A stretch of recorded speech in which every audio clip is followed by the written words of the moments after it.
Okay, so here we have the planet that is basically a planet where everyone is ADHD. Everyone has short attention span. And yes, this is a little bit tongue in cheek because it is what basically is happening on our world today. So the idea is that you land on this planet, and when you land on it, the things that you experience, the people walking, the trees, the environments, how the weather feels, the sun, everything changes in 30 seconds. So the world is constantly shifting, constantly shifting, constantly restructuring itself. And I think this is something that's probably going to happen with AI content. I think eventually it's going to be so much generated content that it's going to be always changing, always moving, infinite in a way. So what does this mean? It means that perhaps there is a flower growing, and if you don't go and water it every day or every 3 days, it will die. But instead of 3 days, you have to do it every 30 seconds. Meaning that the tasks that you do on this world last only 30 seconds. And the things that you experience last only 30 seconds. So we shrink our attention even smaller, even crazier than it is today on our real world. What we do now is that we are creating a world that shows us what would it be like to experience reality so quickly that our brains are not able to retain a specific thing for a long period of time. But there's a trick in this world, obviously.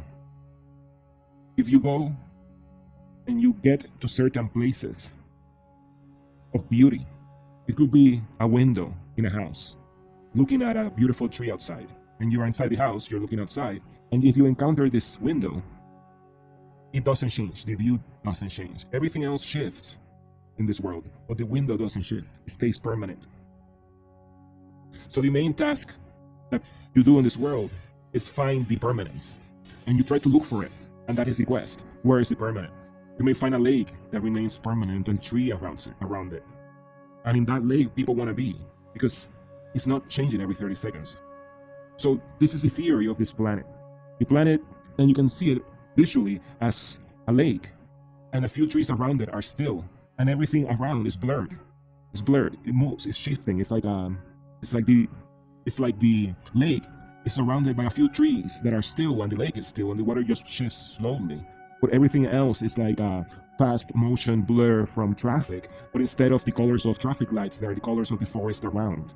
It is like as if the forest took life and started moving in circles around the lake, creating these swirling patterns because of the slow shutter speed, but the lake and the trees in the center are still.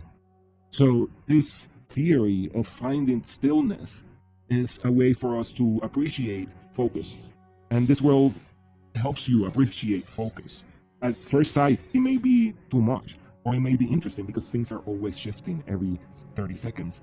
You may enjoy it, but after 10 minutes or 20 minutes in this world, you start realizing that you need presence to get more points or to live better in this world. You need to have your areas of presence.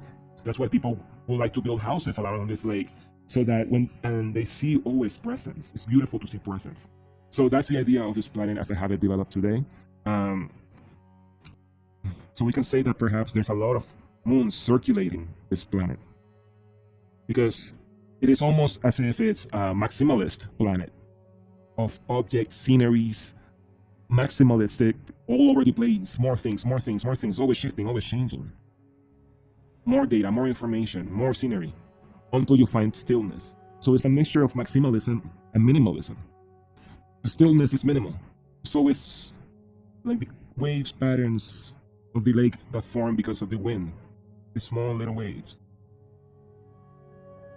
And just paying attention to that helps you live better in this world. So in this world, sometimes you have to go into the desert of constant distraction, the desert of ADHD, and risk being zombified, or risk being enthralled or hypnotized by the constant shift in content, in visuals, in sceneries. As you traverse the desert, that is the risk, that you may get distracted by mirages and deviate from your path. But if you stick to a certain path and not succumb to the distractions, you end up reaching a place of permanence. And these places of permanence are hidden all throughout the world. And if you can find them, then you can invite people to these places, and the places can become very popular because it is hard to find them. You risk being hypnotized in the desert of distractions, in the desert of ADHD. And so it can be through deserts, or it could be through jungles, through cities, where all of a sudden you find that presence. It could be a tall tree, it could be a specific old building that brings that presence, a beautiful, perhaps even modern, it doesn't have to be old, a modern, beautiful building that creates presence once you contemplate. And that is mainly what this world is about. It's about finding tools to help you not succumb to the distractions that are constantly shifting in the world, and then finding the permanent places in the world and inviting friends there so that you can all enjoy those places together in this world. Eventually, the persons will realize that the more you stay present on a place, and you stay contemplating that place, and you find it, you first have to find it, then you stay present within it, you contemplate a specific scene for a specific amount of time, then that place actually becomes a portal. It becomes a portal that transmits you, or translates you, or moves you into this different zone, a different dimension, where what you were looking now is all over you, permanent. And here is a different world. So, in a way, all of these places can become worlds within the places. So, the more permanent that you become, the more that you contemplate things in the worlds, the more that you advance into deeper, more interesting worlds. So, and the less and the more chaotic you act, the more your eyes shifts in different directions, the more you go back into worlds, you revert back into the worlds until you go back to the world of impermanence where everything is shifting and you have to find the permanent places in that world. So it's like a ladder system of focus. The more focus you get, the more worlds that you can contemplate.